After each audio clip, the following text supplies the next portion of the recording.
Now let us start with another example of example number 33.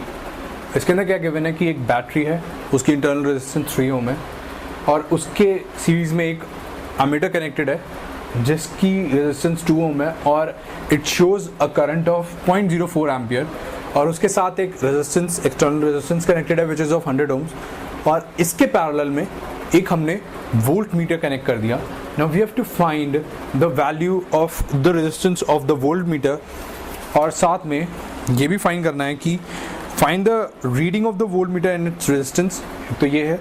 Second is also find the reading when the volt meter is ideal. ठीक है, तो यहाँ पर देखूँ अगर मैं लूप बनाऊँ KVL, ठीक है, so E will be equals to 0.04 ampere current है, 2 + 3 इसकी रेजिस्टेंस मान लेते हैं R डैश. ठीक है, E कितना है 3.4, तो R dash will be equals to 3.4 upon 0.04 minus 5, ये आता है 85. ठीक है, so this will be equals to 80. तो R डैश की वैल्यू आ गई हमारी 80 ओम्स. यहाँ पर हमको पता है 100 ओम्स, ये दोनों पैरेलल में, इसकी मान लेता हूँ मैं RV.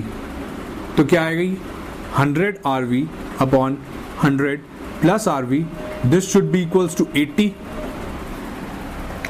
ऑलराइट, तो यहाँ पर मैं क्रॉस मल्टीप्लाई कर दूंगा तो क्या आएगा 100 RV will be equals to 8000 plus 80 RV. तो RV की वैल्यू आई थी हमारी 400. ऑलराइट, तो हमारे यहाँ पे रेजिस्टेंस की वैल्यू आ गई जो हमको चाहिए थी.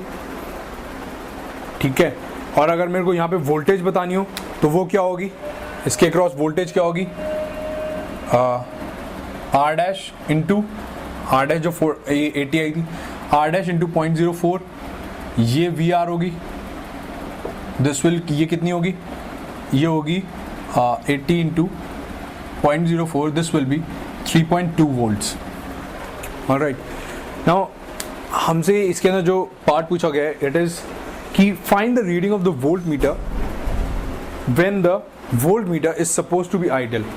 नाउ आइडियल वोल्ट मीटर क्या होता है, आइडियल वोल्ट मीटर में क्या होता है कि इसकी रेजिस्टेंस, ये वोल्ट मीटर की रेजिस्टेंस बहुत ज़्यादा हाई हो जाती है और सारा करंट यहाँ से पास करता है. ठीक है, तो वोल्ट मीटर, तो हम यही एज्यूम करते हैं. ठीक है, तो यहाँ पे क्या होगा, इसके अक्रॉस रीडिंग कितनी आएगी, this will be equals to I will be equals to 3.4 into 100 divide by total resistance क्या है, ये रेजिस्टेंस इनफाइनाइट मान लेते हैं. ठीक है, सो दिस रेजिस्टेंस अगर ये इनफाइनाइट हो गई तो नेट रेजिस्टेंस कितनी आएगी, 100 ही आएगी.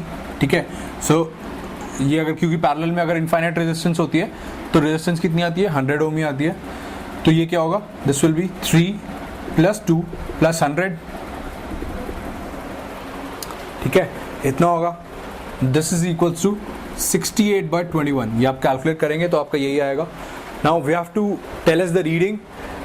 BG क्या होगी, I into R, this will be equals to 68/21 into 100.